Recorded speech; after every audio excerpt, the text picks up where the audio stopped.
que la forma,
Hola, buenas tardes.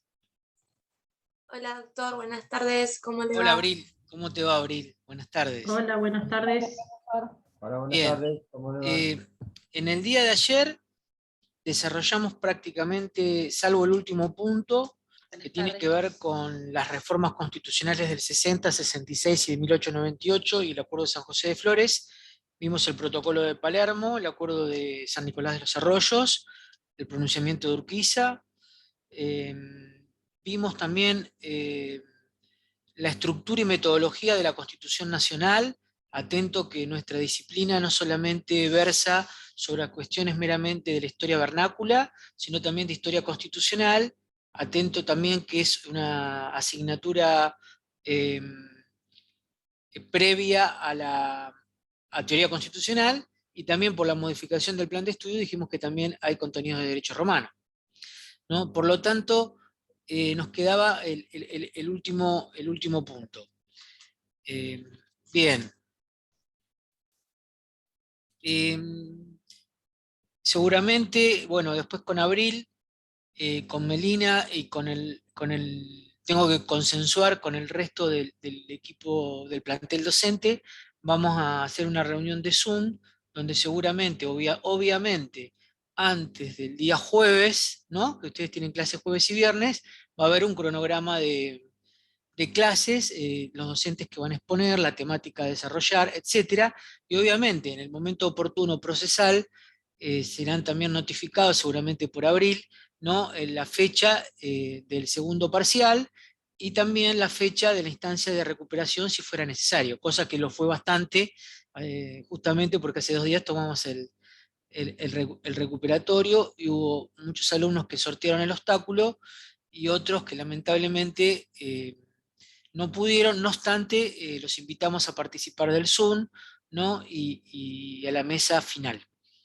¿eh? Y les explicamos en su momento, digamos, las fallas que han tenido. Hemos tratado de ser muy comprensible, teniendo en cuenta el contexto pandémico, etcétera. Hemos evaluado por Zoom, hemos evaluado por WhatsApp, aquellos alumnos que no han podido, Abril, venir, o sea, hay gente de Gesell y una chica le tomamos por WhatsApp, ¿para qué le íbamos a hacer venir, viste? ¿Me entendés? Bueno, y hemos tratado de que sea más llevadera también la cursada. Hemos contado con la colaboración de ustedes. Y bueno, a mí me asignaron el día de ayer y el de hoy porque no podíamos darnos el lujo de que no haya clases ni ayer ni hoy. Y me dijeron que desarrolle las dos unidades, perdón, la unidad número 16, que para mí estaba bien con un solo día, pero bueno, dejamos algunas cositas en el tintero para poder avanzar en el día de hoy. Yo ahora tengo 5 minutos que hacer una cosa. Abril, vos podés continuar con la clase y yo retomo en unos minutos, ¿puede ser? Y de paso, si hay alguna duda, lo que fuere, sobre el continente, sobre cualquier aspecto, lo charlan con vos estos 5 minutos. ¿Puede ser, Abril? Sí, no se da problema, yo los voy Dale, yo, guiando lo que necesiten. perfecto. Justo me entró una llamada impostergable y ni bien termine, me vuelvo a conectar. ¿Está bien? Gracias, Abril. Doctor, no, Sí, no, le iba a decir que no se vaya porque si no se cierra el Zoom. no, iba a sacar el video, digo, y el Ah, audio. listo, No, listo, sí, en ese sentido. listo. Listo, listo. No, no me voy. Bueno, hola chicos, ¿cómo están? ¿Todo bien? Les quería Hola, consultar Abril, más bien, que bien. nada, ¿cómo les fue en el parcial? ¿Cómo les fue esta primera instancia? ¿Qué sintieron? ¿Ninguno me quiere contar cómo les fue o...? A mí bien, a mí muy bien. ¿Sí? Hola, Hola. un poco de nervios, pero nada, más que nada fueron los nervios, me parece, que nos jugó un poco en contra, pero bien, dentro de todo bien. Bien, bueno, mejor que así sea. Para esta segunda parte del cuatrimestre vamos a usar lo que es el tercer tomo, ¿sí? El doctor Forundarena, ya para que lo vayan sabiendo, es el tercer tomo. Vi que ayer Melina se los había pasado por el grupo de WhatsApp. ¿Lo pudieron descargar todos? El tercero y el segundo también, ¿verdad? Porque Sí, yo hay una ahora sola, estoy con el segundo. claro, hay una sola parte del segundo que también la vamos a usar, viste que en la primera parte entró el primero Sí. y la mitad del segundo, y la segunda parte, o sea, esta parte de la materia entra la mitad de lo que quedó del segundo sería, y el tercer tomo. Sí, yo lo controlé porque yo me los había comprado al principio a los 3 juntos, entonces sí, yo lo controlé. Sí, sí.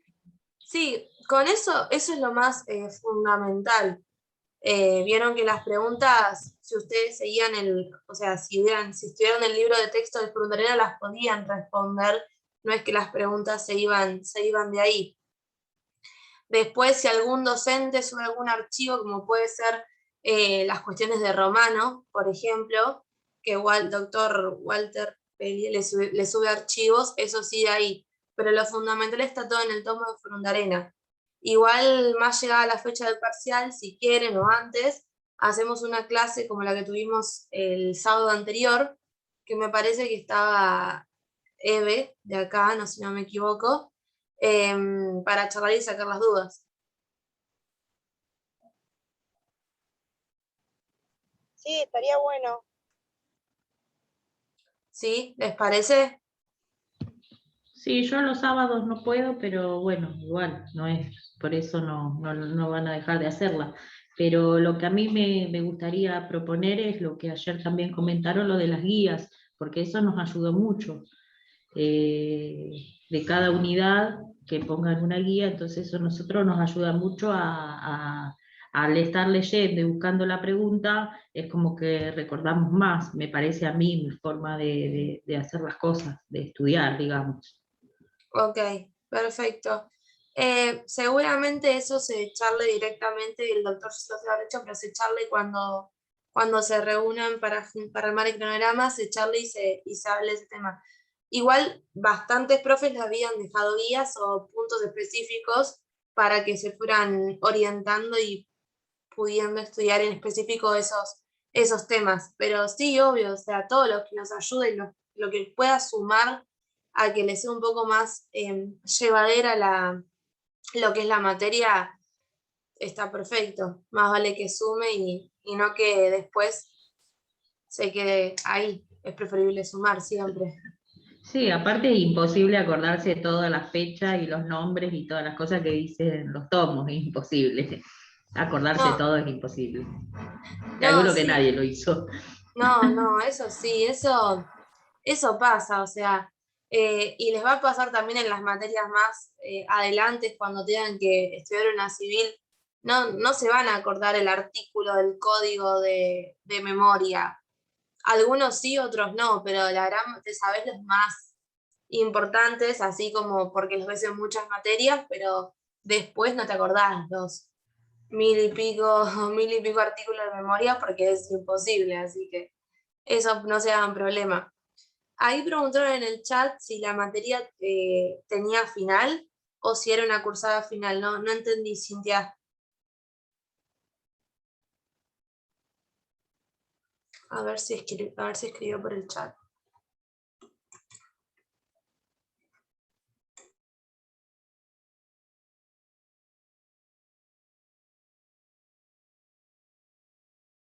Bueno, igual les cuento para todos, así ya saben.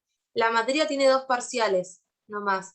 O sea, el primero y el segundo. En nuestra carrera no hay exámenes finales.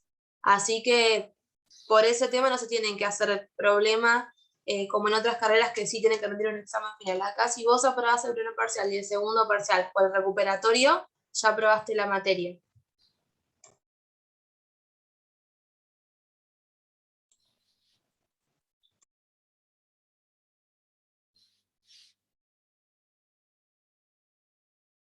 Listo, Cintia, ahí leí el chat, no te das problema. Cualquier cosa igual escribinos. Y una consulta, Vi. En el Bueno, caso buenas de tardes de que, vuelta. No sé, Abril, si terminaste o no. Mm, Me estaba haciendo Graciela una consulta, doctor. Bueno, dale. no, yo quería saber, en el caso de que, como fue ahora, ¿no? Que una de los parciales va mal, ¿no? El recuperatorio también. ¿Se pierde totalmente la materia o hay alguna otra instancia?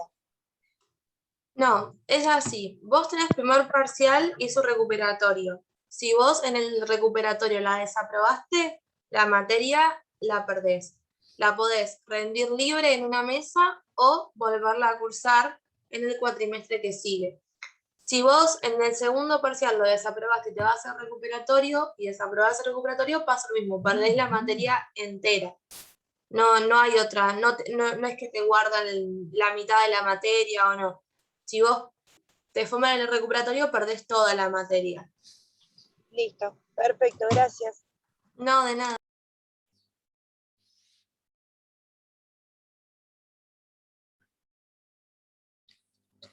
Bueno, nosotros en el día de ayer vimos después de la caída de Rosas todo lo que pasa. Las jornadas de junio, Urquiza el nuevo Rosas, el nuevo tirano, el estado de secesión entre el Estado de Buenos Aires, por un lado con Mitre, y la Confederación Argentina con Urquiza, con Derqui como vicepresidente y con capital en Paraná, la Ley de Derechos Diferenciales, en el medio la Convención Nacional Constituyente de 1853, que fue la constitución aprobada.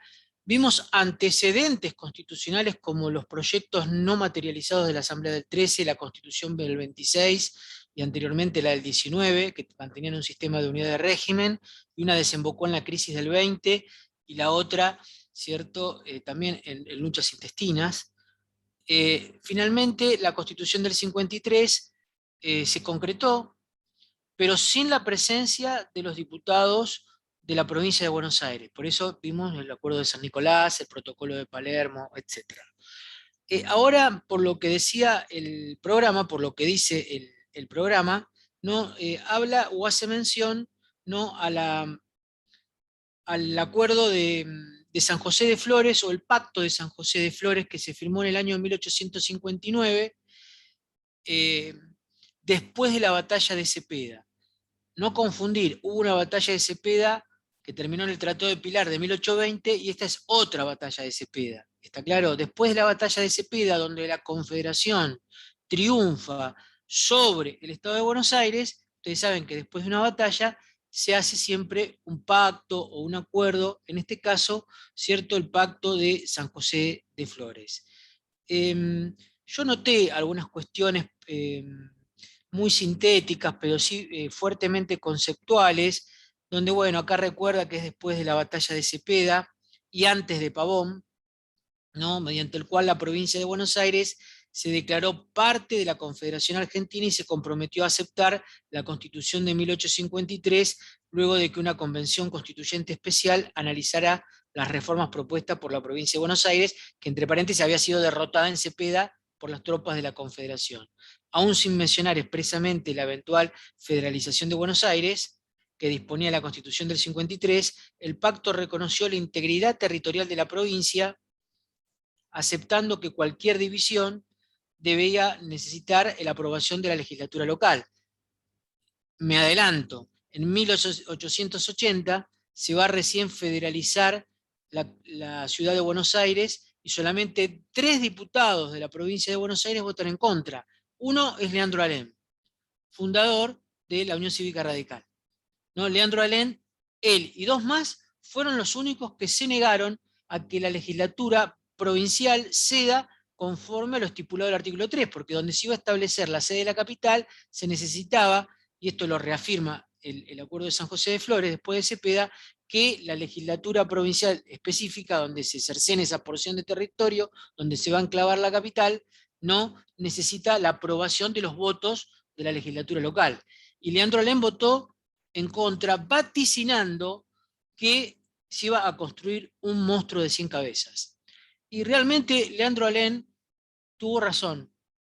Por más que ha habido intentonas de trasladar la capital con Sarmiento, con otros presidentes, el último fue el doctor Alfonsín, que quería hacer una capital entre Viedma, en la provincia de Río Negro, cruzando el Río Negro con Carmen de Patagones, en la provincia de Buenos Aires, con un proyecto muy bueno, muy interesante, pero tardío, porque a esta altura ya el monstruo de 100 cabezas había emergido, conforme al lenguaje de Leandro Alem, ¿no?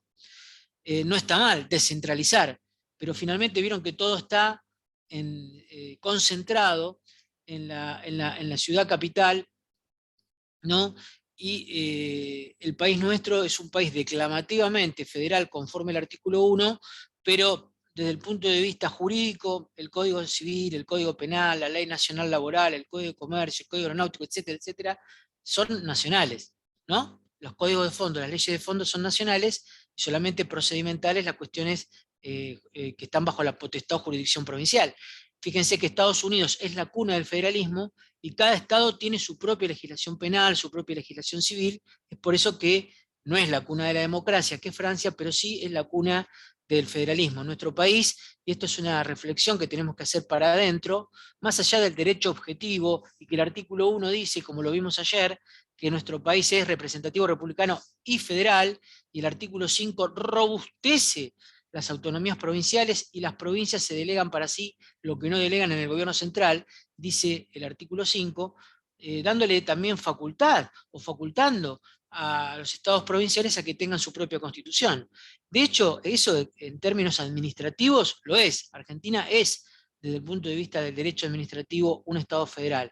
Me pregunto si es jurídicamente federal, si económicamente federal, si socioculturalmente federal.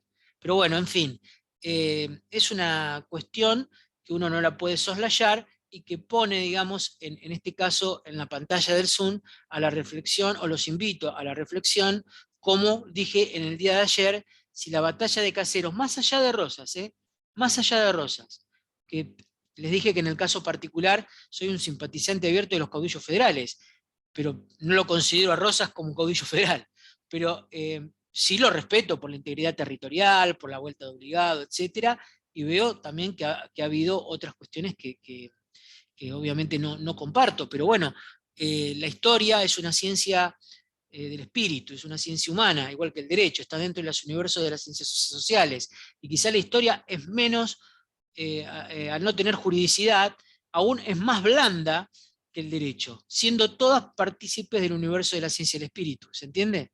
Entonces, no hay verdades reveladas. Si yo digo, Rosa es bueno, Rosas es malo, o sea, me parece que ver la historia de una manera maniquea es, o con una dicotomía manifiesta, me parece que no es correcto, sino que tenemos que leer la bibliografía específica en pro y a favor, en este caso de Rosas, como podría ser de Allende, de Irigoyen, de los conservadores, etcétera, ¿no? De Roca, de la campaña del desierto, de Perón más adelante, del desarrollismo, o lo que fuere. Tenemos que leer, valga la vulgaridad, las dos versiones, las dos campanas, ¿o no? ¿Cierto? Los irasustas que dicen que Rosas está sentado a la derecha de Dios.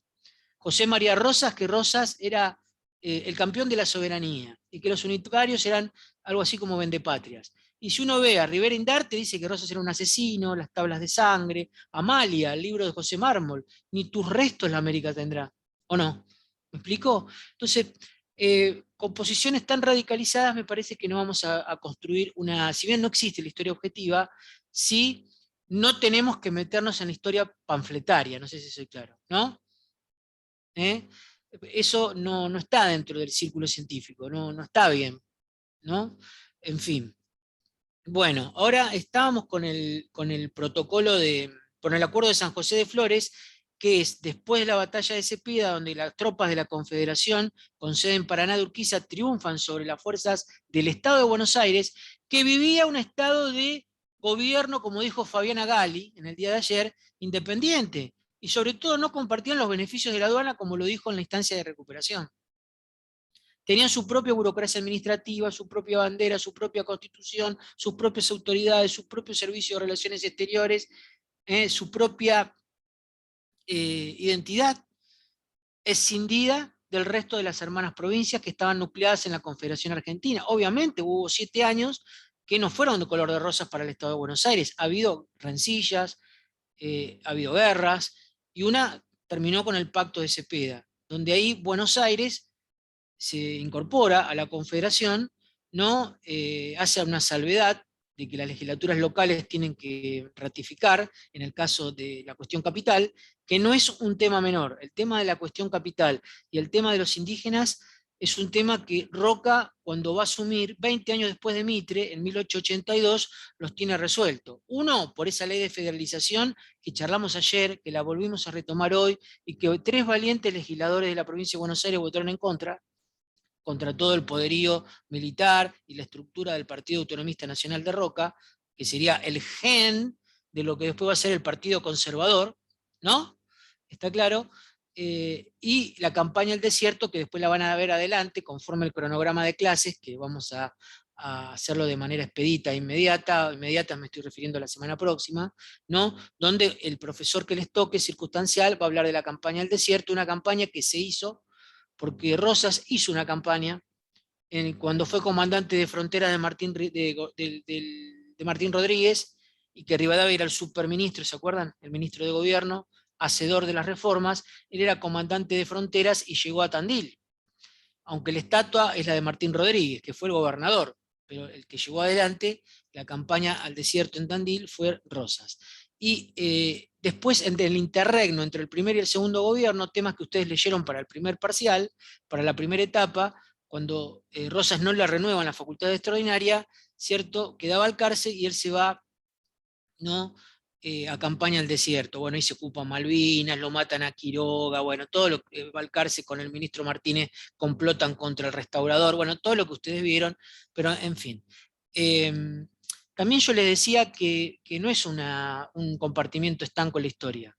Vieron que voy para atrás, que por ahí voy para adelante, que por ahí me adecuo obviamente siempre a la bolilla circunscripta, es decir, uno no se puede ir mucho, pero hay veces que vamos un poco al auxilio o recurrimos, como hicimos ayer, a la filosofía política, a la filosofía general, al derecho constitucional o teoría constitucional, a la sociología general, a la economía, en fin, tenemos que hacer una mirada interdisciplinaria. Ya de hecho la materia es muy ambiciosa, porque tiene segmentos de derecho, de historia del derecho, de derecho romano y de la historia clásica argentina.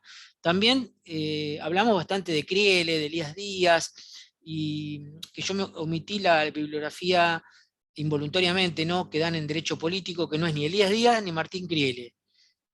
No me acuerdo ahora cuál es la bibliografía que tienen en derecho político. No sé, Abril, si recordará cuál es la bibliografía de la cátedra de derecho político básica obligatoria. Sí, los chicos tienen un manual de lecturas, Sí. que ahí tienen, bueno, lecturas de todos los autores que lo arma el doctor Slavin, y después tienen los textos del doctor Slavin con otros autores, ¿no? Elementos del derecho político, está el de revoluciones burguesas, son 3 o 4, si no mal recuerdo. Sí, 4, perfecto, ahí me dice perfecto, perfecto. Pero en la Bueno, selección de lecturas hay diferentes textos de diferentes autores. bien, ayer tocamos, Abril, estaba Melina ayer Sí. tocamos algunas aristas y recurrimos a disciplinas filiales o afines a la historia del derecho, ¿no? Porque justamente no tenemos que verlo así como un comportamiento estanco, sino como un proceso, ¿no? Y a veces recurrimos a disciplinas que están hermanadas, para decirlo de alguna manera. No, tal cual. Bien. Y además esta cuestión de no ver solamente una mirada tan radical como explicaba usted hace un rato, ¿no? Sino ver todo el panorama de sus cosas a favor y sus cosas en contra, porque por ahí si vas a un solo autor, cuando querés estudiar más en profundidad del tema, te encontrás que destaca todo lo bueno o todo lo malo de un gobierno y no puedes hacer un estudio de todo lo que sucedió. Totalmente. Concretamente ayer, por ejemplo, Caseros es vista en la historia brasilera como la revancha de Ituzaingó, les comentaba Abril. Hipólito Yrigoyen dijo, si soy mitrista, ser brasilero. Eso es una palabra de Yrigoyen, uno de los más grandes presidentes que ha tenido la República Argentina. O el más grande, junto a Perón. Eso es polémico, pero es así, ¿no? La cuestión es que si es una victoria brasilera, ¿es una victoria argentina, Caseros? Yo les dije a los chicos que hagan una reflexión interna. Obviamente no es una pregunta de examen, ¿no? Pero es significativa porque Ituzaingó fue la batalla que le ganamos a Brasil, donde hubo el general Brandsen que murió, donde Lavalle y Alvear, más allá de posicionamiento unitario, dispares con respecto al general San Martín, eran buenos militares, ¿no? Y el almirante Brown los sitió en Juncal. Pero es feo ver que vengan con los estandartes los brasileros, con los unitarios emigrados del Uruguay, que es un estado independiente que antes era una provincia argentina, ¿no? Y realmente, más allá, esto no es para defender a Rosas, pero el asunto era que si Rosas caía, iban a instaurar una constitución federal. Después hicieron las famosas jornadas de junio, dijeron que Urquiza era el nuevo dictador y vivieron como un estado independiente, ¿se entiende? Después de Cepeda de 1859, Buenos Aires se ve obligada a reincorporarse, haciendo la salvedad de la cuestión del artículo 3 del tema de la capital, que se reservaba la legislatura bonaerense la posibilidad de aceptar o no, cosa que obviamente lo va a hacer recién en 1880, lo preceptado en el artículo 3. Una cuestión que yo omití involuntariamente era las bases de Alberdi, porque hablamos que la estructura de la Constitución del 53 es la misma de la del 1826. De hecho, hubo alumnos que reprobaron en la instancia de recuperación porque les preguntamos la Constitución de 1826 y algún alumno no sabía ni siquiera que era unitaria, menos su estructura y metodología, que tenía dos partes y un preámbulo. En realidad no se les pedía mucho porque en última instancia esta materia es un obstáculo para ir a teoría constitucional, hay que superar ese obstáculo, hay una correlatividad, pero también vemos de historia constitucional. Por lo tanto, las bases de Alberdi, ¿no? En todo lo que es el poder ejecutivo, que es uno de los 3 poderes instituidos en la Constitución de 1853, ¿no? Es prácticamente tomado del libro de este gran jurista tucumano, que de jovencito fue un acérrimo opositor a Rosas desde el Mercurio, en Chile, ¿se acuerdan? A través de la pluma, no era militar, era un intelectual, igual que Sarmiento, ¿no? ¿Se entiende? Un intelectual brillante, que muchos liberales lo reivindican al joven Alberdi, pero fíjense lo que es la historia, cuando es un hombre mayor, él escribe Mitre al desnudo, Grandes y Pequeños Hombres de América, donde Mitre al desnudo justamente habla de la guerra del Paraguay, que la van a ver no dentro de tanto, que se cometió un verdadero genocidio con el pueblo hermano guaraní, ¿no? Que no es el Paraguay que todos conocemos, de la triple frontera, me explico, tenían salida al mar, tenían un liderazgo con Solano López, etcétera, lo van a ver en su momento con el profesor que le toque la temática respectiva, ¿no? Y en Grandes y Pequeños Hombres de América, Alberdi no se hace rosista ni mucho menos, no es un converso, ¿no? Es un liberal progresista, para decirlo en el lenguaje actual, ¿no? ¿Se entiende? Pero no era el Alberdi de la juventud. De hecho, reivindica algunas cuestiones que tienen que ver con el gobierno de Rosas. No es el Alberdi que está en Chile con Sarmiento, ¿se entiende? ¿No? En esos 2 libros, Mitre al desnudo, Guerra del Paraguay, Grandes y Pequeños Hombres de América, lo incluye a Mitre y a Sarmiento, por ejemplo, ¿no? Y José Luis Busaniche, un escritor radical muy bueno, junto a Emilio Ravignani, son autores, esos son autores grosos, ¿no? Son autores que están en la bibliografía específica, que la verdad, ojalá en la Facultad de Derecho se estudiara ese tipo de autores, ¿no? Como José María Rosas, que viene del nacionalismo y después tuvo un paso por el peronismo. Son autores clase A, ¿se entiende lo que estoy diciendo? Pero bueno, uno entiende también que ustedes no están en humanidades, están en la Facultad de Derecho, etc.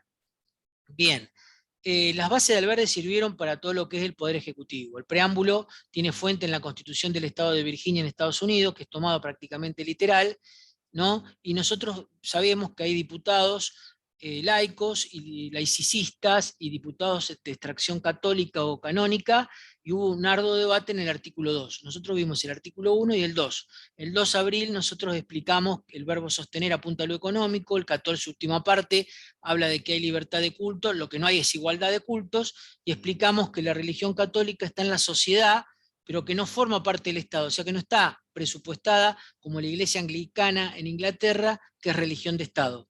¿Se entiende? En Occidente es o religión oficial o de Estado. La nuestra es religión oficial. Y por la reforma constitucional de 1994 se sacó el tema de que el presidente tenía antes que ser católico, pero el 2 no se tocó, porque obviamente hubo negociaciones entre los partidos políticos mayoritarios, en ese momento los 2 partidos políticos mayoritarios, que son los mismos que están ahora, nada más que ahora en coaliciones, ¿no? Pero se llegó a un acuerdo, el pacto de olivos famosos, etcétera, y también hubo un acuerdo con la curia para que no me toquen la plata, ¿me explico? Porque el 2 habla de una cuestión económica. ¿Está claro? Seguramente cuando haya otra enmienda, porque ya adelantamos que la Constitución, ustedes obviamente por sentido común saben que puede ser objeto de reforma, ¿no? Total o parcial, ¿no? No se puede reformar la Constitución, digamos, en términos vulgares, semanalmente, ¿no? Porque estamos hablando de la ley fundamental y estaríamos violando el derecho sacramental de seguridad jurídica. Tampoco es bueno que nunca se reforme una ley, ya sea la más importante o cualquier ley, ¿o no? ¿Está claro? Si no, estaríamos instaurando en el lenguaje del derecho natural un derecho injusto. Y ahí recurrimos a la filosofía general con el derecho natural, ¿cierto? Dentro de la evolución del pensamiento jurídico, en teoría general del derecho seguramente lo han visto, ¿no? ¿Está claro? Bueno, la cuestión es que el texto constitucional puede ser objeto de enmienda, lo dice el artículo 30 de la Constitución. Lo vamos a anotar, aunque obviamente lo van a ver en teoría o en derecho constitucional, yo se los voy a comentar. ¿Está bien? Y después retomamos la clase normal de historia del derecho y constitucional argentina. Entonces, el artículo 30 está en la primera parte. Si la primera parte tiene ahora por la reforma constitucional 43 artículos, antes tenía 36, obviamente que está en la primera parte o en la segunda, en la primera. La primera parte se llama, lo voy a anotar acá, parte dogmática.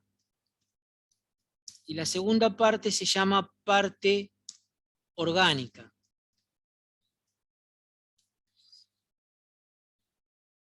Un ABC del derecho constitucional, ¿no? Un preámbulo, que no es ninguna de las dos partes, un mensaje introductorio tomado, ¿de qué Constitución dije? Si me escucharon. ¿De dónde los constituyentes del 53, aparte de debatir el artículo 2, que queda como sostiene? ¿De qué Estado de Estados Unidos? De Estados Unidos, pero hay una diferencia. ¿Pero de qué Estado en Estados Unidos? Eran 13 colonias, o sea, 13 estados. ¿Cuál era el Estado? Me parece que Virginia. Virginia. El Estado de Virginia. El preámbulo de Estados Unidos era nosotros el pueblo, y acá la nuestra es nosotros los representantes. Sí, nosotros, los representantes del pueblo de la Nación Argentina, reunidos en Congreso General Constituyente por voluntad y elección de las provincias que lo componen, en virtud del cumplimiento de pactos preexistentes, que es la preexistencia de las provincias con respecto a la Nación Argentina, y tenemos, imagínense ustedes, de 1810 a 1853, que fue el primer parcial, ¿no?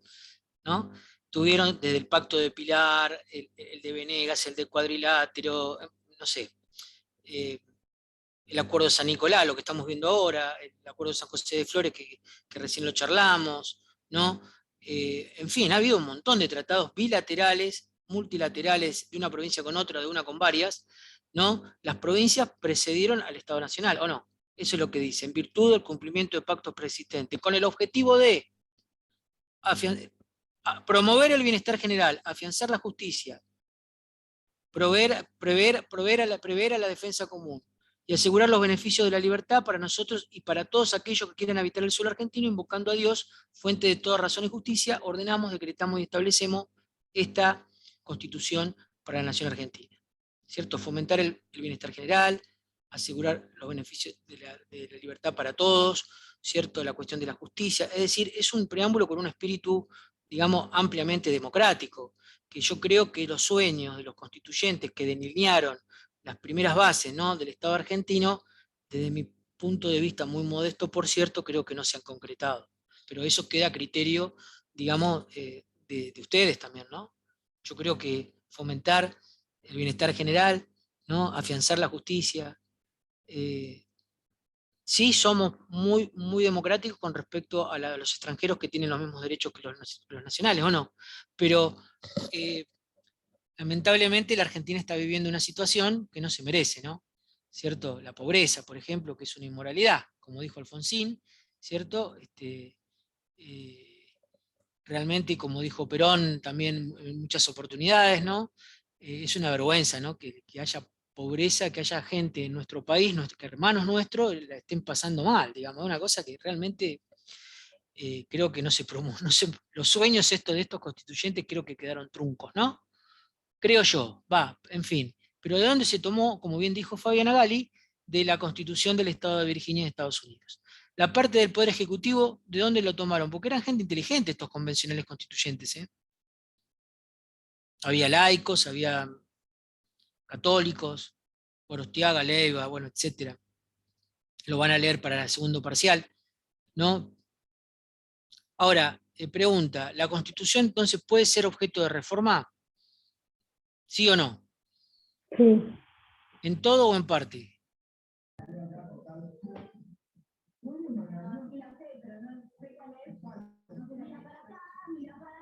¿Se puede reformar alguna cuestión nada más?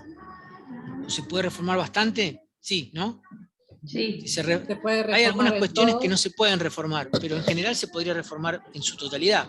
La Constitución durante el gobierno de Perón del 49 estableció los derechos sociales, por ejemplo. Los derechos de la mujer, de la ancianidad, cambió el espíritu del preámbulo, que es liberal, y hablaba de la explotación del hombre por el hombre, por ejemplo, fue elogiada por el teórico Duverger, Maurice Duverger, en fin. Después el golpe militar restaura la vieja Constitución liberal de 1853. La Constitución se puede reformar. Hay algunas cuestiones que no se pueden reformar. Olvidémonos de la reforma del 94. La vieja Constitución del 53 tenía dos partes, un preámbulo, igual que la de ahora, igual que la del 26, pero tenía un capítulo único. Ahora hay dos capítulos y en vez de 36 artículos hay 43. Eso no lo tienen por qué saber en historia del derecho.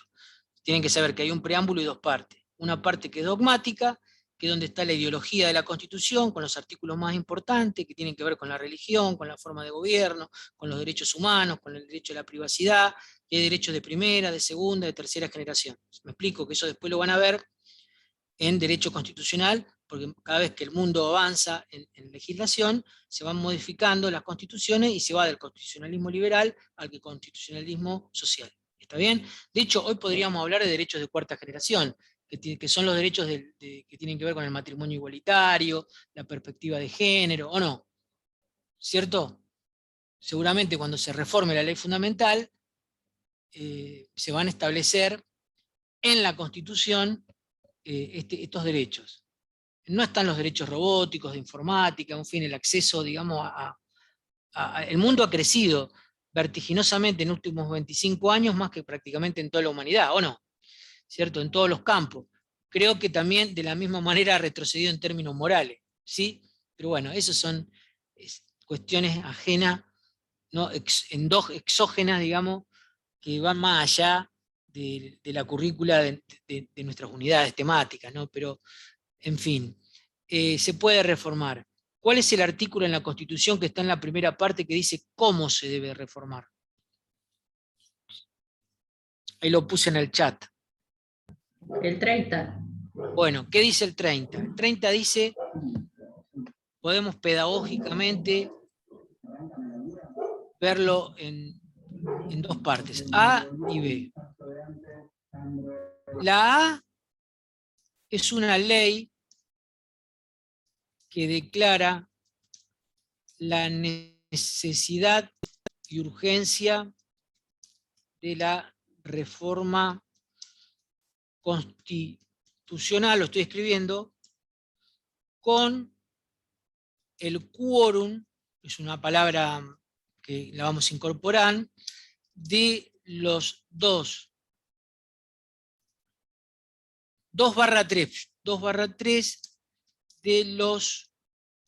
del Congreso, que es bicameral, ya sabemos, totales.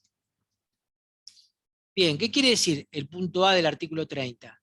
Que el Congreso de la Nación, ¿cómo está compuesto el Congreso de la Nación? Por dos cámaras, ¿Cuáles son? diputados y senadores. Bien, ¿cuántos senadores hay por la reforma del Constitucional de 1994? Que esto fue charlado por el Pacto de Olivos, ¿no? ¿Cuántos senadores hay y cuántos había en la vieja Constitución del 53? ¿Cuántos senadores hay por provincia? Si una provincia es más rica que otra o tiene más habitantes que otra, ¿tiene más senadores que otra? No, solamente es de la... No, porque hay un cupo fijo. En la reforma del 94 me acuerdo que eran 3, después pasaron a 2 senadores. No, al revés, eran 2 y pasaron a 3. Ah, perdón, ¿Está claro? 12 a 3.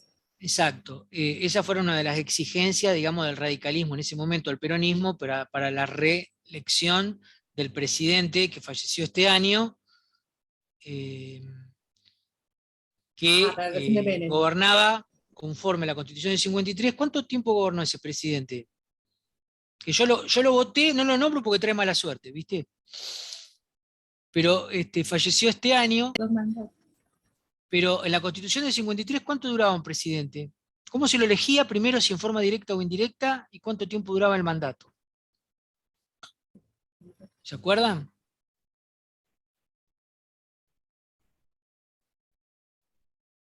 En la Constitución vieja del 53, con todas las reformas menos la última del 94, ¿cuánto tiempo era la duración del mandato presidencial? Doctor, perdón, Sí. ahí puso Pablo por el chat No lo- 6 años. Muy Si no bien, estoy mal. bien, Y después de la reforma 4. bien, 6 años. ¿Y se elegía en forma directa o en forma oblicua o indirecta el presidente en la Constitución vieja antes de la reforma del 94? Con las otras Indirecta. reformas, no. Indirecta. Y bueno, si no es directa, es indirecta, ¿cierto? Es así. ¿Qué quiere decir en forma indirecta? Que nosotros votamos, por ejemplo, cuando el doctor Alfonsín gana las elecciones en el año 1983, ¿no? Después de un periodo oscuro de dictadura militar, la peor que hemos tenido, que ha sido una constante en el siglo pasado, se votaba electores del radicalismo, o del doctor Luder, o de Oscar Allende, o de Frigerio, o de Manrique, ¿se entiende? Los distintos candidatos, Walso Garay, los distintos candidatos que hubo en esa elección del 83. Votábamos electores que después se reunían en colegio electoral y votaban, ¿cierto? En este caso, bueno, el doctor Alfonsín sacó el 52% de los votos y el doctor Luder sacó 40% de los votos, ningún tipo de duda, el colegio electoral, ¿cierto?, ungió presidente al doctor Alfonsín. ¿Se acuerdan? Ahora, por la reforma del año 1994, que donde, entre otras cosas, existió la reelección, como bien decía Pablo, ya ahora, ¿cómo es la cuestión del mandato presidencial? 4 años con posibilidad de reelección de otros 4 años. Exacto. 4 años con posibilidad de ser reelecto otros 4 años, o no, de acuerdo a la voluntad popular. Puede presentarse, después la gente lo vota o no lo vota, ¿de acuerdo? O sea, el presidente actual, Alberto Fernández, ¿puede presentarse a otro mandato? Correcto. Sí. ¿Está claro? De hecho, el presidente anterior, Macri, se presentó y perdió. Pero si hubiera ganado, hubiera estado 8 años. ¿Puede un presidente ser reelecto? No. No. ¿Pero puede volver a presentarse después que descansa 4 años? Sí, Si correcto. los tiempos biológicos le dan, ¿no? Por supuesto, ¿no? ¿Se entiende? ¿Podría presentarse un presidente que hizo 2 mandatos? Me dijeron que no puede presentarse un tercero en forma inmediata. Si descansa 4 años y los tiempos biológicos le dan, ¿podría presentarse?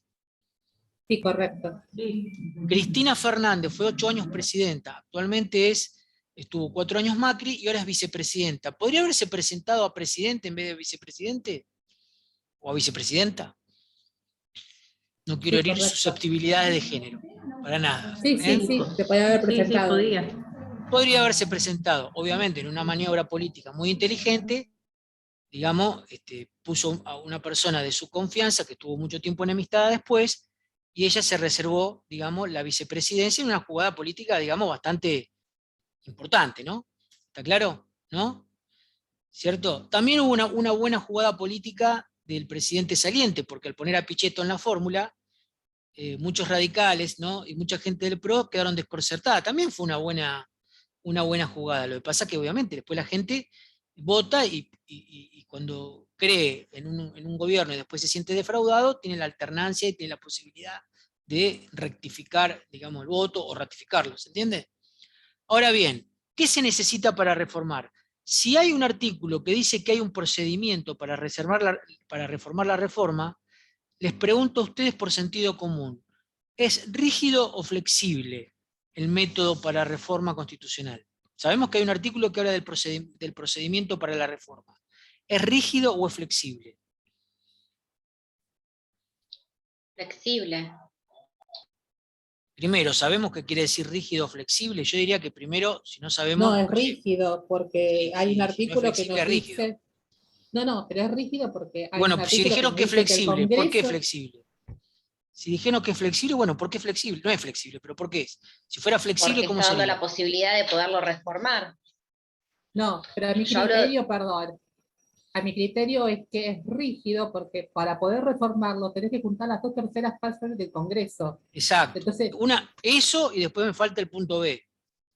Las 2/3 partes y de los totales, no de los presentes, no de los que están en la sesión, ¿me explico? Sino de los totales. Hay que juntar 2/3 partes, ¿o no? ¿Me explico? Nadie saca el 80% de los votos. ¿Me explico? Ni Perón llegó al 62% en el segundo mandato, después de la muerte de Evita. O sea que nadie llega al 75, al 80%. Se necesitan acuerdos. Y está bien que haya acuerdos para reformar la Constitución. El tema es que después el Pacto de Olivos fue un acuerdo de trastienda, ¿no? Fue un acuerdo entre gallo y medianoche, me explico, donde ya la Convención Constituyente estaba atada, donde no hubo debate y todo, digamos, se arregló, valga la vulgaridad del término, en esa ley, que declaró de necesidad y urgencia la reforma, y con la ley se enviaron las cuestiones que se iban a reformar. ¿Me explico? Lo que llamó cláusula cerrojo. Pero no quiero desarrollar temáticas que son de la materia filial, contigua o continua a historia del derecho y constitucional argentina. Por lo tanto, se necesita una ley del Congreso, es decir, de los 3 senadores por cada provincia, y de los diputados que representan, si los senadores representan a las provincias, y se agregó uno, ¿los diputados a quién representan? a las personas. Al pueblo. ¿Está claro? Ahí sí, Buenos Aires tiene la misma cantidad de diputados, doy un ejemplo grosero, tiene la misma cantidad de diputados que Cava, o que Tierra del Fuego, que Santa Fe, que Neuquén, no sé, cualquier provincia, no. Buenos Aires tiene 75 diputados nacionales, que se renuevan cada bienio. Ahora van a votar en noviembre 35 diputados titulares, ¿está bien? Tierra del Fuego renueva, me explico, tiene en total 5, que sí que renueva 3 y 2. Cava creo que tiene 12. ¿Me van siguiendo? O sea que renuevas, perdón, se renuevan 12 cada bienio, o sea, tendría 24. ¿Me van siguiendo? Porque es en función de la demografía, es una cuestión que tiene que ver con la cantidad poblacional. En cambio, los senadores, no importa que una provincia sea más rica que otra, tiene que ver con el robustecimiento de las autonomías provinciales. Otros dirían, no sé, si le preguntan a esta gente liberal que anda por la televisión, dirían, y bueno, sería más gasto, aumentan el déficit fiscal, le tenemos que pagar a otro que pertenece a la casta, digamos, ¿no? Pero digamos, el objetivo del tercer senador es robustecer el federalismo. Ese es el objetivo, que también puede desnaturalizarse el objetivo. ¿Me explico? Ahora bien, ley que declare la necesidad y urgencia de la reforma constitucional con las 2/3 partes, que es el quórum especial, porque para que una ley sea sancionada se necesita la mayoría simple o la mayoría absoluta. La mayoría simple o absoluta, que es lo mismo, es la mitad más uno. Si la mitad más uno vota en diputados, un proyecto de ley pasa a la otra Cámara y vota la mitad más uno, y pasan 10 días y el presidente no veta u observa total o parcialmente el proyecto se sanciona, se publica, se promulga por el Poder Ejecutivo y se publica en el Boletín Oficial. ¿Está claro? ¿Está bien? El mecanismo para la sanción de leyes también lo van a ver en la segunda parte de la Constitución, en Derecho Constitucional. Y el punto B, que es lo que falta del artículo 30, es convocar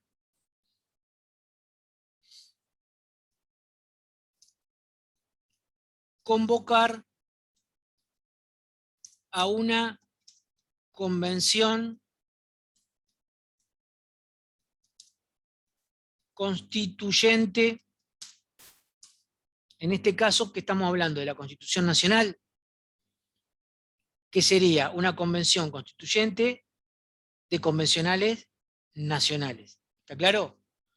¿Puede haber reforma de la Constitución? Primero, Buenos Aires tiene su propia Constitución, la Constitución bonaerense.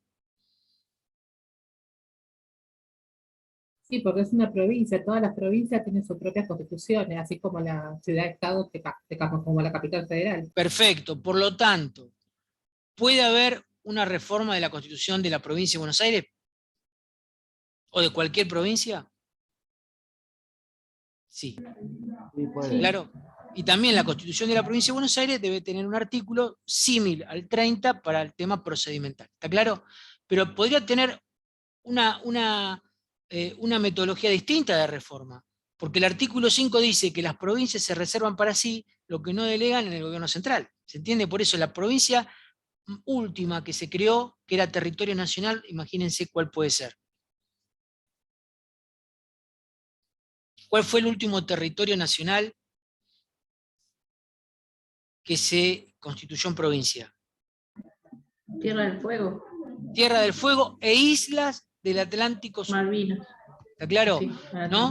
Primero el presidente nombraba como un delegado. De hecho, un intendente radical de acá, Ángel Roy, fue delegado en Tierra del Fuego. Y después los fueguinos elegían a su propio gobernador, después del año 94. ¿De acuerdo? Crearon su propio poder judicial, etcétera, etcétera. Y la Constitución de Tierra del Fuego es la más moderna, porque es la más novel, es la más ágil en términos procesales, etcétera, ¿no? La Constitución de Buenos Aires es una constitución muy conservadora, ¿está claro? Donde todavía está la ley orgánica de las municipalidades, bueno, etcétera, etcétera. En fin, ese es el procedimiento. Y es rígida porque justamente, como dijo Fabiana, hay un procedimiento. Si fuera flexible, los mismos legisladores que están en el Congreso reformarían la Constitución, por eso es flexible. ¿Me explico? Que no es el caso argentino. Pero sí en el derecho comparado, nosotros podemos citar, por ejemplo, en Francia, no se llama una convención constituyente, ni hay una ley que declare como el punto A del artículo 30 nuestro. Son los mismos legisladores los que consideran reformar la Constitución como cualquier otra ley. ¿Se entiende? Bien. Ahora vamos a la reforma de 1960. En realidad acá hay una discusión, no los quiero confundir. La reforma constitucional argentina de 1860 fue una reforma de la Constitución del 53 realizada luego de la batalla de Cepeda y antes de la batalla de Pavón, porque la de Pavón fue en 1861, la de Cepeda fue en el 60, y si estamos hablando que la reforma del 60 es obviamente antes de 1861, ¿o no? Por lo tanto es después de Cepeda y antes de Pavón, ¿no? En el contexto de la guerra entre la Confederación Argentina con sede en Paraná y el Estado de Buenos Aires. ¿Sí? Consecuencia que tuvo la reforma del 60 era la adhesión de Buenos Aires al resto de las provincias confederadas, como estaba en el protocolo de Palermo, ¿se acuerdan? ¿Está bien? Ahora, muchos constitucionalistas dicen que la reforma del 60 no fue reforma, sino que se está en uso del poder constituyente originario. No los quiero confundir porque estamos hablando pura y exclusivamente ya no de historia constitucional, sino de derecho constitucional o teoría constitucional. Hay algunos que dicen que no es reforma, sino que fuera en términos, digamos, gráficos, para que se entienda, como que todavía los constituyentes del 53 estuvieran sesionando. ¿Me explico? Ayúdame, Abril. Por ahí el lenguaje que estoy utilizando o es muy básico o es muy elevado, no sé. Y vos podrías explicarle a los alumnos la división bibliográfica. Ahí la biblioteca está dividida en dos, si es reforma o si está en uso del poder constituyente originario, y explicarle a los chicos qué es el poder constituyente originario. No, doctor, creo que por ahora lo vienen entendiendo bien. Igual yo si los veo medio perdidos les aviso. Viste, por ahí uno utiliza un lenguaje o bajo o elevado, no sé. ¿Se entiende lo que estoy diciendo? Hay una discusión en los autores de derecho constitucional, en la doctrina, ¿no?, sobre si es reforma o si está en uso del poder constituyente originario, es decir, como si estuvieran sesionando en el 53. Está mal expresado esto, pero para que se entienda. No sé si logró Como que comprender. siguió, puede ser. ¿Cómo? Como que siguió, Más o menos, como está que mal, no, siguió no lo hay que que se decir dijo en eso. el 53. No hay que decir eso, pero es como Bueno, que pero para entenderlo. es como que el Parlamento durmió 6 años, digamos, sesionando. ¿Está claro? O es reforma. Porque en realidad lo que dice es que Buenos Aires se suma a la Confederación y también se modifica el artículo 4 que habla del activo del Estado, digamos. ¿No? Para mí, o sea, la verdad me excede. Sinceramente, si bien doy clase de Derecho Constitucional en la Facultad de Ciencias Económicas, no doy Derecho Constitucional en la Facultad de Derecho. Y la verdad, no me considero especialista en Derecho Constitucional. Es más, no me considero especialista en Historia del Derecho, me considero un conocedor de la historia argentina, con un título de base que es la abogacía, ¿no? Pero me parece a mí que tiene más que ver con el poder constituyente originario que con una reforma, con una enmienda constitucional, ¿no? Pero bueno, en fin.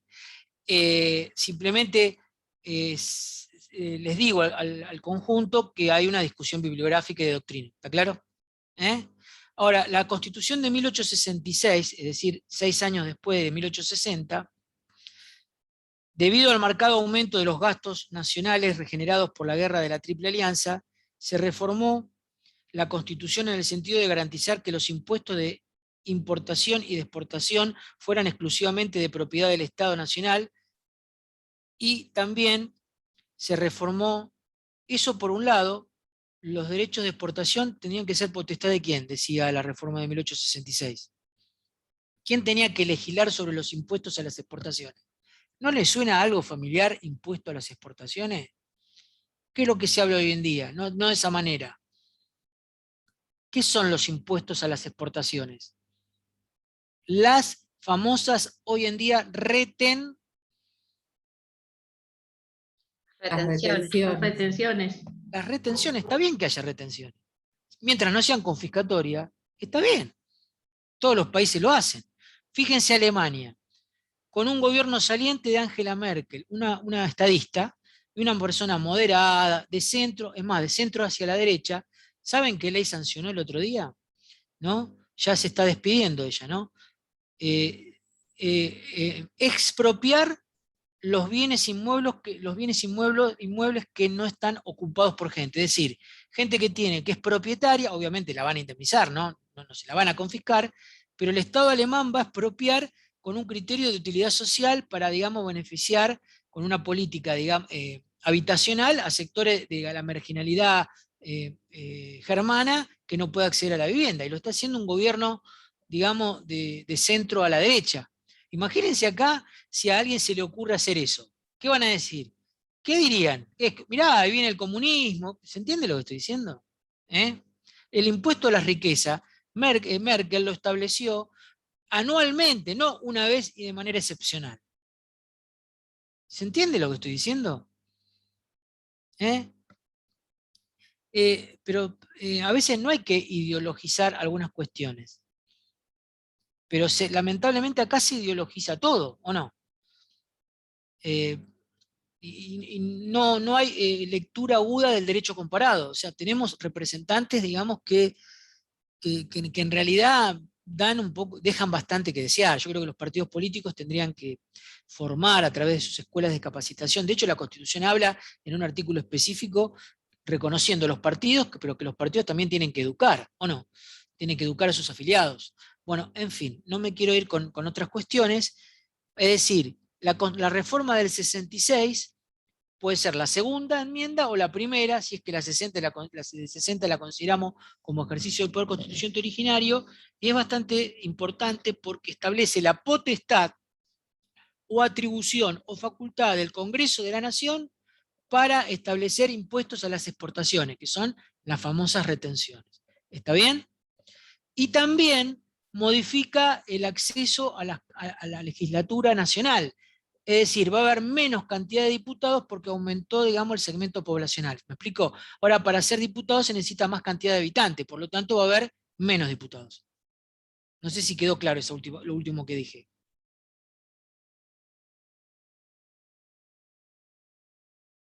¿Quedó claro o no? Sí, Sí. me parece que sí. Por un lado, garantizar que los impuestos de importación y de exportación fueran exclusivamente de propiedad del Estado Nacional y se va a elegir un diputado cada 20.000 habitantes. Por lo tanto, va a haber menos diputados que antes porque aumentó el piso, digamos, para obtener un escaño. ¿Está bien? Esa fue la reforma de 1866. Por último digo, en lo que respecta a la unidad 16, ¿no? Porque después viene la reforma del 49, el golpe del 55, volver a la vieja constitución liberal del 53, a la reforma del 57 con la proscripción del peronismo, donde se agrega el 14 bis, una ley electoral durante el gobierno dictatorial de Lanusse, donde el senador se elegía en forma directa. Ahí de la Rúa fue senador, de manera directa, en la elección del año 73, y como era muy jovencito le pusieron chupete, ¿está claro? ¿No? Y en el año 94, que es más contemporánea, por lo menos para mí, ¿no? Ustedes por ahí no, que son más jóvenes, pero es la más cercana en el tiempo, producto del Pacto de Olivos, con las dos leyes, que declare las 2/3 partes, llamar a una convención, etcétera, etcétera, que fue la última reforma constitucional, donde se agrega el tercer senador, el jefe de gabinete, el Consejo de la Magistratura, el Auditor General de la Nación, el Defensor del Pueblo, los derechos ecológicos, el amparo, o sea, las garantías constitucionales, en fin, etcétera. Pero para eso ustedes van a tener una materia específica. Nosotros acá tenemos que por lo menos hacer una suerte de propedéutica o tomar vista, ¿no? De algunas cuestiones constitucionales, como la Constitución del Estado de Virginia, como el artículo 30, como el 1, como el 2, como el 14 última parte, en fin, ¿está claro? Como el 3, como el 4 del activo del Estado, en fin. Y por último, la reforma constitucional de 1898, que gobernaba Uriburu, pero el jefe político era Roca, ¿no? Así como en el 66 el que gobernaba era Mitre en el contexto de la guerra de la Triple Alianza. Por eso, con Paraguay, por eso era potestad del Congreso poner impuesto a las exportaciones. Ahora gobernaba Uriburu, pero en realidad Uriburu no era el poder real era Roca, ¿me explico? El de la campaña del desierto, que fue 2 veces presidente. ¿Está bien? ¿Pasa? Que fue 2 veces presidente. La reforma constitucional argentina, entonces de 1898, ¿me recuerdan entonces quién gobernaba? Uriburu. ¿Quién era el jefe político del PAN, Partido Autonomista Nacional, que es el antecedente del Partido Conservador de la Argentina, ¿o no? ¿Está claro? Después tuvo otros nombres, Partido Demócrata, Partido Conservador, Nueva Fuerza, ahora el PRO, ¿no? U otras expresiones parecidas, más chiquitas, ¿no? Como Avanza Libertad, esos son partidos de derecha conservadores. Bien, la reforma del año 1898 fue una reforma de la Constitución del 53 realizada durante la presidencia de Uriburu bajo la influencia del líder del Partido Autonomista Nacional PAN, Julio Argentino Roca. En realidad, esta reforma, ¿qué es lo que hace? Había 5 ministerios, agregan 3 más. Por eso hay autores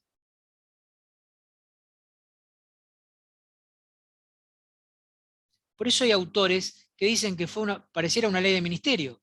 Había 5 ministerios, agregan 3 más. Uno de ellos el de Obras Públicas. La reforma constitucional argentina de 1898 fue una reforma de la Constitución 1853/60. O sea que, por ejemplo, acá el autor que yo me estoy basando la considera producto del poder constituyente originario, porque si pone 1853/60, ¿qué está diciendo? ¿Que es una reforma o que se está en ejercicio el uso del poder constituyente originario? ¿Qué les parece? Si ponen /60, ¿qué les parece a ustedes? ¿Que es una reforma autónoma o se está sesionando como desde 1853? Se refiere a Sesión solamente a del 53. 1853. Claro, si ustedes ven 1853/60 es porque son autores que están enrolados en esa postura doctrinaria. Si ven reforma del 60 y la desligan de la Constitución del 53 como una enmienda autónoma, es como que la consideran una mutación constitucional. ¿Está claro? La reforma esta, entonces dijimos, durante el gobierno de Uriburu, bajo el liderazgo de Roca, del Partido Autonomista Nacional, ¿cierto? Habla de la ampliación de los ministerios. Habla de la ampliación de los ministerios. De 5 a 8 ministerios. Pero quería quería leerles algo más sobre la Constitución de 1890, de la reforma de 1898.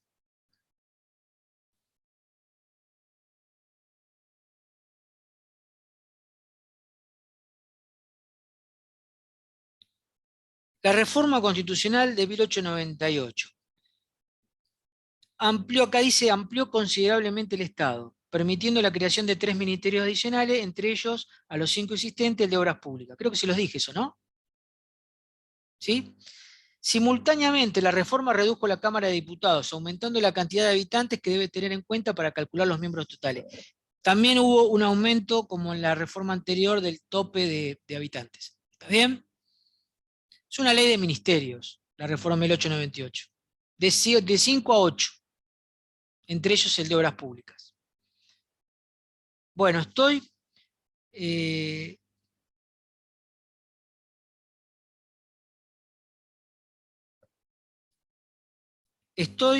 a disposición de ustedes en lo que resta, en los minutos que restan del tiempo asignado, ¿no? Ya hablamos que vamos a hacer un Zoom, después me voy a contactar con Abril. Primero quiero preguntarle al grupo de WhatsApp del plantel docente que tenemos que incorporar a Abril. Y antes del jueves ustedes tendrían que tener ya el cronograma, ¿no? Porque ya saben que el jueves van a tener clases, que el viernes van a tener clases. Saben también que la unidad va a ser la 17, ¿no? Pero es bueno que sepan quién la va a abordar, ¿no? ¿Está claro? Perdón, profe, ¿que Perdón. los miércoles no hay más clases? Perdón, es verdad, iba a preguntar lo mismo, perdón. No sé, no sé el itinerario de clases, yo estoy hablando por Bueno, hablar. porque usamos Tienen 2 miércoles, veces por jueves y semana, viernes. ¿no? 3. 3 veces por semana. Ah, Es perdón, miércoles, no dije jueves y nada. viernes. Digo, antes del miércoles tendrían que ustedes ya tener, a través del WhatsApp que Abril se maneja con ustedes, el cronograma de clase. Así que calculo yo que el martes a última hora, probablemente, o el miércoles a la mañana, ustedes van a tener el cronograma de clase. En principio saben que el miércoles tienen clase y cuál es la unidad que van a abordar, ¿o no? ¿Se entiende? Obviamente van a abordar la siguiente unidad. Van a arrancar en Pavón y el gobierno de Mitre, la guerra con el Brasil, etcétera, etcétera. Que algo hemos hablado. ¿Tienen alguna pregunta para hacerme? Porque seguramente no los vuelvo a ver hasta el segundo parcial, ¿no? Porque tienen clase con la profesora Martín, que en este momento está en España, en la Universidad Pablo de Olave, en Sevilla, el doctor Palacios, el doctor Rivas, que también es profesor de historia, aparte de abogado, ¿no? Y también hay clases con el abogado Carlos Sangiorgi, así que, y tenemos a Abril y a Melina, que obviamente son el nexo con el claustro estudiantil, para decirlo en términos más técnicos. O sea, miércoles, jueves y viernes, son 3 días, ¿no? Exacto. Si Bien. alguna les llega a surgir alguna pregunta después, me la hace llegar y yo se la hago llegar al doctor y les mando la respuesta. Porque por ahora están como muy mezclados, cuando se sientan más tranquilos, ahí surgen las dudas. Bien, la bibliografía sigue siendo la misma, la del titular saliente, está bien. Y si quieren descender a la especificidad, para esta unidad, yo les sugiero Saldías, por un lado, o García Belsunce y Floria, para escuchar la campana liberal clásica o la revisionista. ¿Me explico? El que quiere, digamos, tener una lectura más acabada, digamos, de este segmento historiográfico. Más allá de la bibliografía general básica. ¿Está bien? ¿Hay alguna pregunta? Verónica, Fabiana, Evangelina, Pablo, Verónica. Y 5 alumnos más. Hoy hay menos alumnos que en el día de ayer. Ayer había, creo que en total 16, 17, me dijo Melina, que quedaron para esta segunda parte. Sí, aproximadamente sí, 16, me parece que era. Y yo me animé a decirles a Abril ayer que la metodología de evaluación seguramente va a ser por la vía de la oralidad física, ¿no?